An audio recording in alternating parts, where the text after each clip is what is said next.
Hello friends, नमस्कार। DLF limited की बात करेंगे दोस्तों इस वीडियो में। स्टॉक प्राइस देखिए 402 रुपये 90 पैसे तक पहुंच गया और 412 रुपया 80 पैसा इसने हाई किया है। आज ही किया है ये 23/9/2021 को। तो इसी के बारे में डिस्कशन और चर्चा करते हैं। स्टॉक तेजी में है, रियल्टी सेक्टर तेजी में है और पिछले 10 साल से जो अंडर परफॉर्म कर रहे थे तो अब जाके थोड़ा बहुत स्टॉक ऊपर की तरफ जा रहे हैं। बहुत सारे निवेशकों ने एक तरह से अपना पैसा रियल्टी सेक्टर के शेयरों में खोया है और बहुत वॉलेटाइल भी होते हैं दोस्तों। बट ये है कि पिछले 5-6 महीने में जो दिख रहा था स्टॉक एक तरह से ऊपर की तरफ जा रहे थे, गिरावट थोड़ी कम हो रही थी। अभी डीएलएफ लिमिटेड की बात करते हैं तो 250-300 के आसपास था ये, तब भी बताने की कोशिश थी। इसमें तेजी की संभावना थी क्योंकि थोड़ा बहुत स्ट्रेंथ दिख रहा था। लोग बाग पिछले 1.5 साल के अनुसार जो घर खरीदना चाह रहे होंगे तो घर खरीद रहे होंगे, फ्लैट्स खरीद रहे होंगे, बुकिंग कर रहे होंगे और ज़मीन खरीद रहे होंगे। तो रियल्टी सेक्टर के शेयरों में तेजी इसीलिए आ रही है। और जो रिजल्ट आया था जून के क्वार्टर का, जो रिजल्ट आया था डीएलएफ लिमिटेड की बात करते हैं स्पेशली,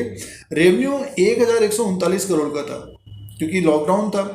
और प्रॉफिट आया था, इनको प्रॉफिट आया था 202 करोड़ का प्रॉफिट आया था दोस्तों। अब Q2 का रिजल्ट बढ़िया आना चाहिए पिछले साल के अनुसार भी और क्वार्टर टू क्वार्टर के हिसाब से भी, क्योंकि पिछले साल अगर हम बात करते हैं तो इनका जो जून का क्वार्टर का था तो उसमें रेवेन्यू कम था और प्रॉफिट एक तरह से माइनस में था। तो इसका प्राइस परफॉर्मेंस की बात भी करते हैं तो पिछले 1.5 साल के अनुसार जिन्होंने लिया है स्टॉक को लगभग 167% का रिटर्न मिला है। जिन्होंने अपने डीमैट में रखा है, समय दिया है, ट्रेडिंग की बात अलग है क्योंकि काफ़ी उतार चढ़ाव भी होता है रियल्टी सेक्टर के शेयरों में, जैसे कि अगर आप ट्रेड करते होंगे। और पिछले 3-4 महीने के अनुसार देखते हैं तो ये स्टॉक काफ़ी तेज़ी से ऊपर की तरफ आया है। 3 साल का रिटर्न 100% का है दोस्तों।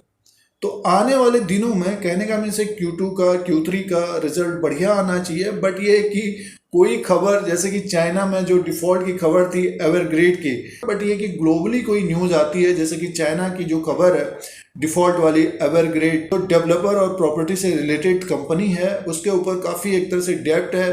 अगर वो अपना इंटरेस्ट देती रहती है और वहाँ पे ग्रोथ की बात आती है, कंपनी अगर डिफॉल्ट नहीं होती है तो मंदी आने की संभावना कम रह सकती है। बट ये आगे आने वाले 3-4 महीने में दिखेगा। और निफ्टी 50 देखिए 17,500 तक पहुंच गया। तो रियल्टी सेक्टर में तेजी है, लोग बाग एक तरह से अपने घर वर खरीद रहे हैं जिनको घर की ज़रूरत है। कहने का मीन्स ये है कि बड़े घर की नीड हमेशा रहती है, तो इंडिया में काफ़ी डिमांड रहेगी आने वाले समय में। बट ये कि उतार चढ़ाव काफ़ी होता है रियल्टी सेक्टर के शेयरों में। डीएलएफ का जो स्टॉक है एक तरह से देखिए ऊपर की तरफ पहुंचा है। इसका जो मार्केट कैप लगभग 1 लाख करोड़ के आसपास का पहुंच गया है, 99,000 करोड़ तक पहुंच गया है। तो स्टॉक बढ़ेगा तो इसका मार्केट कैप और भी बढ़ेगा। और फेस वैल्यू की बात करते हैं तो 2 रुपये का फेस वैल्यू है। तो स्टॉक ज़बरदस्त तेज़ी में है और आने वाले समय में भी तेज़ी की संभावना रहेगी। एक नज़र चार्ट पैटर्न के अनुसार बात कर लेते हैं। चार्ट पैटर्न के अनुसार देखते हैं तो पिछले 3 दिन में ज़बरदस्त तेज़ी आई है स्टॉक में, वॉल्यूम के साथ बढ़ा है ऊपर की तरफ।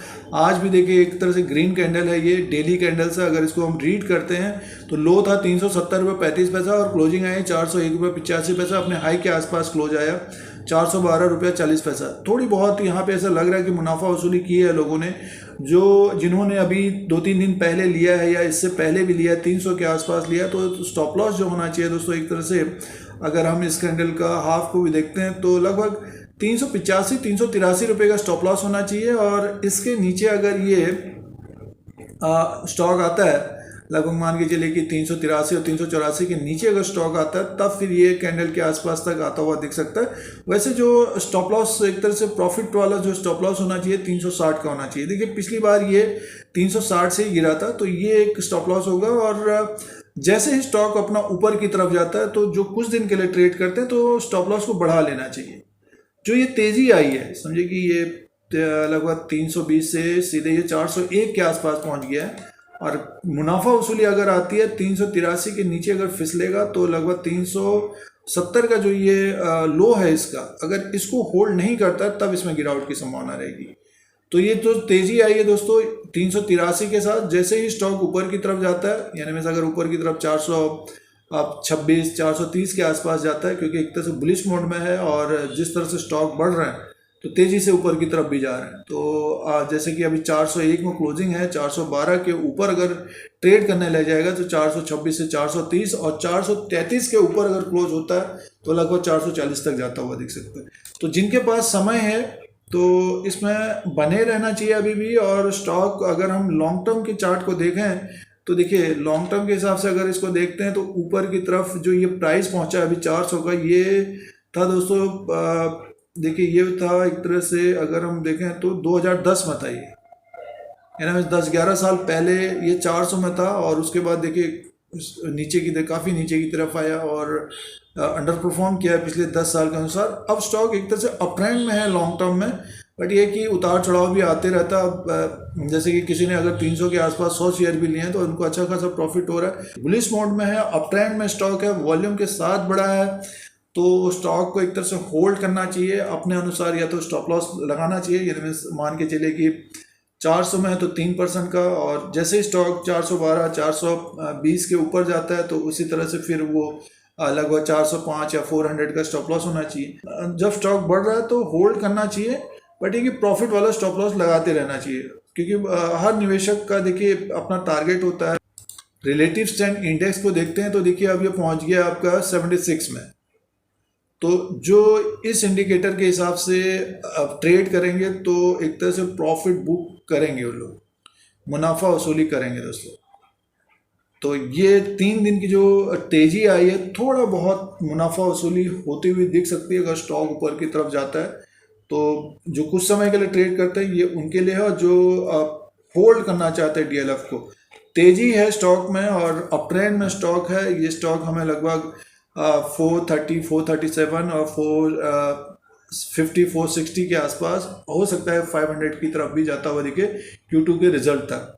अब कोई न्यूज आ गई जिस तरह की चाइना की ऐसे खबर आ गई, रातों रात कोई खबर आ गई, तब इसमें फिर गिरावट की संभावना हो सकती है, पूरा मार्केट गिरेगा तब। तो वो आने वाले दिनों के लिए फिलहाल जिनके पास है अभी भी होल्ड करना चाहिए स्टॉक को। अप ट्रेंड में है दोस्तों स्टॉक। तो ये हाल फिलहाल का जो चार्ट पैटर्न बना हुआ है उसके अनुसार एनालिसिस और विश्लेषण है। यूट्यूब चैनल को देखने के लिए सब्सक्राइब और बेल आइकन को प्रेस करें, फिर कोई नया वीडियो लेके आएंगे। आज के लिए इतना ही, धन्यवाद।